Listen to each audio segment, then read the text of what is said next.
Kebdani Miloud et Sidi Yeklef, martyrs de la liberté exécutés à Oran le 7 février 1957.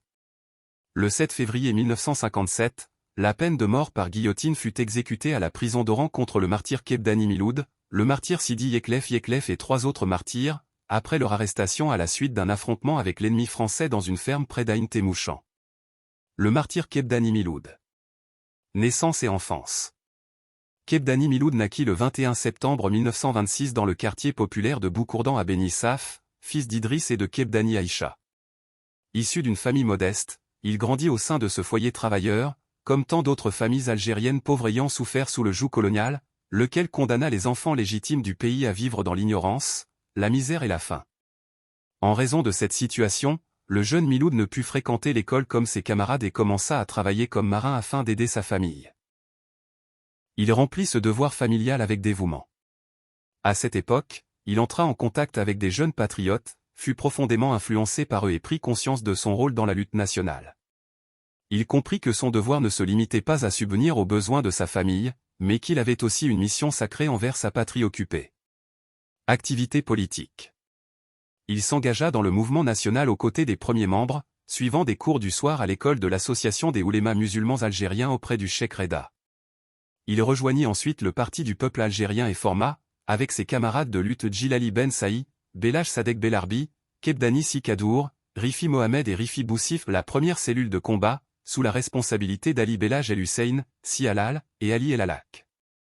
Grâce à sa foi profonde, son courage et sa vision ouverte, il réussit à insuffler l'esprit de lutte chez les jeunes du quartier. En raison de son engagement, il gagna la confiance des militants et fut chargé de se rendre en France, avec Djilali Bessaï et Rifi Boussif, pour organiser et diffuser la cause. Il y séjourna un mois avant d'être expulsé vers l'Algérie. Engagement dans la Révolution.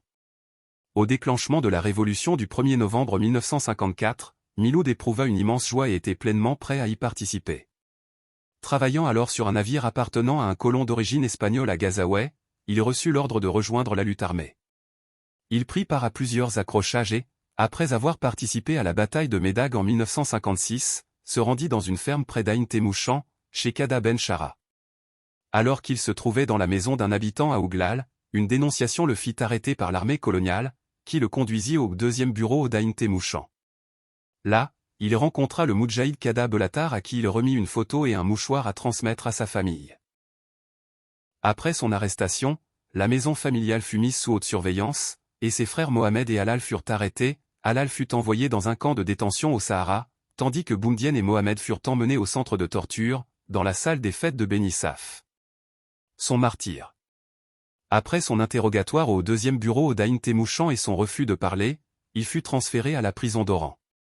Lors de son procès, en pleine audience, il cracha sur le drapeau français, ce qui provoqua la colère du juge qui transforma la peine initiale de prison à perpétuité en condamnation à mort. Le 7 février 1957, à 4 heures du matin, la sentence fut exécutée, il rendit son âme au Créateur, rejoignant ainsi la cohorte des martyrs, des véridiques et des prophètes.